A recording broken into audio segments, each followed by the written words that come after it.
Welcome to Miles of Music. I'm Bob Miles. I'm here with the incredible Bob Cage from the original Epiphone guitar family. Bob, nice to have you on, sir. Thank you very much. Yeah. Hey, you play great, man. You play some great blues. I've heard you play gypsy jazz guitar prior when we did a former show. Tell me about your introduction to music as a child.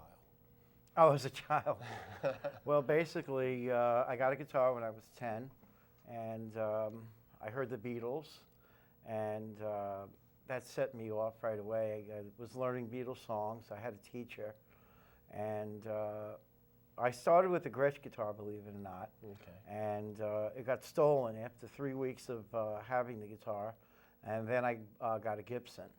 And my parents mentioned briefly about my uncles having the company and everything, but when I was 10 years old, I used to think, oh, that was old-fashioned and that was like out of date. And but what I was really inspired by what I heard on the radio.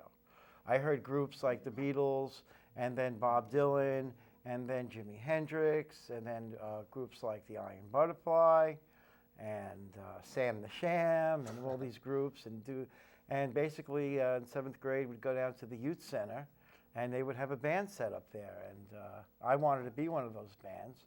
I put a band together, and we played at the youth center. Did your uncles influence you and try to get you to play? Well, my uncles basically passed away before I got to meet them, except for my Uncle Frixo, who used to come over and used to play the guitar, and I was very young, and I used to hear the guitar, and I loved it, and it really, it was something that went into my memory, into my soul, and my uncle passed away, and I missed him, but I remember him bringing over a really big fat arch top, and it was quite exciting for me as a little guy.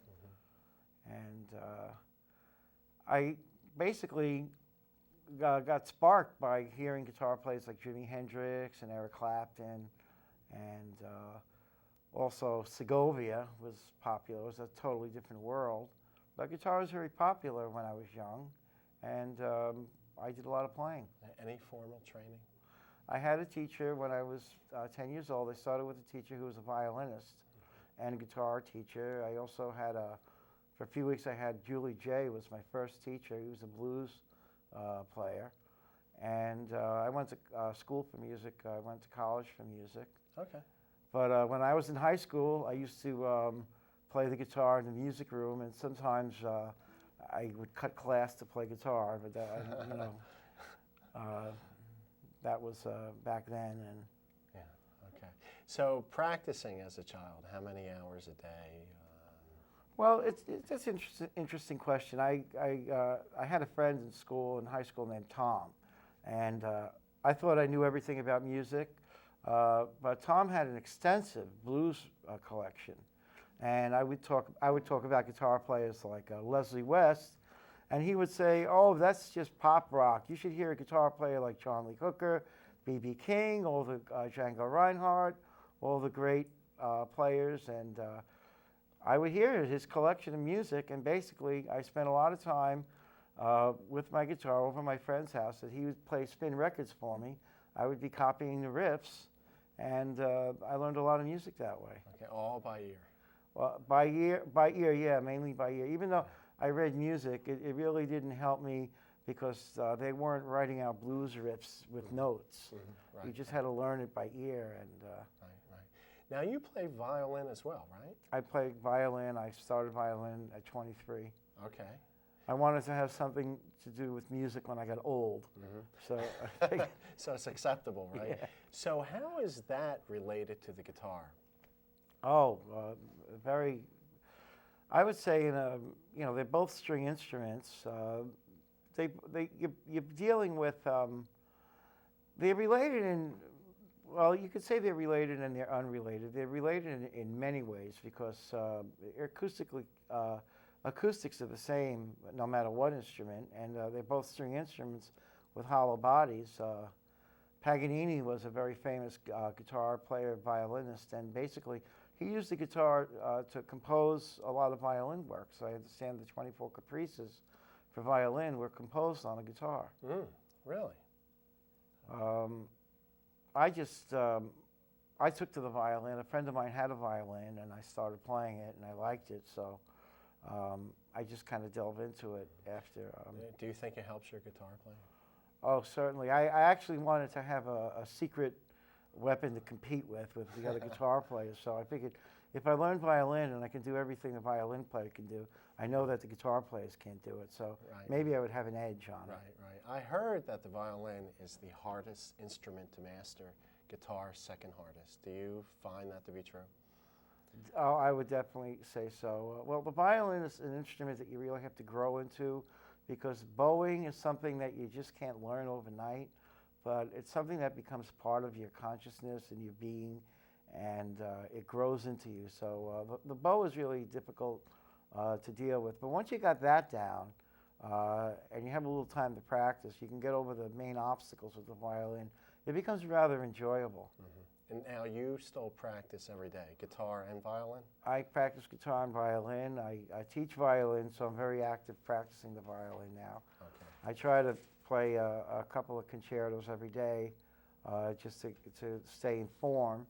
And I play Bach sonatas on the violin, and I also play Paganini on the violin. And do you play any of that on the guitar as well? I can't play it on the guitar. I mean, I can, but it's a totally different world. There's a lot. I'm basically structured for the violin because my hands are small and my neck is short. So if your neck is short, you can easily hold the violin under your chin. Right. And if my hand's a little bit too small for classical guitar. So when I got to learning classical music, I can't master classical music on the guitar. I can do it all. I'm all right with it, but. Okay, let's go right now, okay, to hear you play guitar and play with the Blues Trio. Okay. You said you were hurting, almost lost your mind. The man you love hurts you all the time. When things go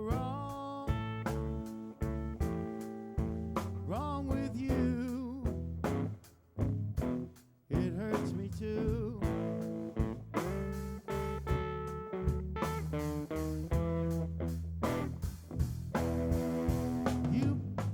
He loves another woman. I love you. You love him. Stick to him like glue. When things go wrong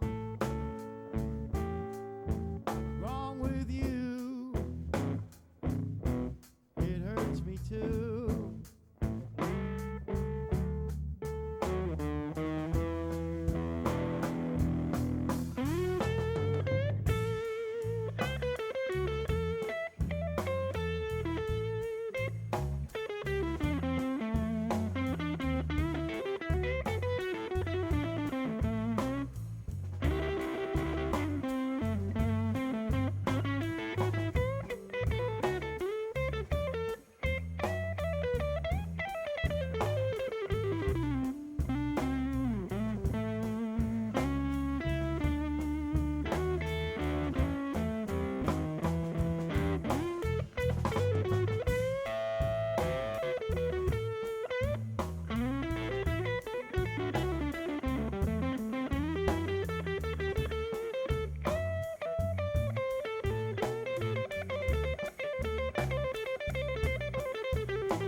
yes, me too.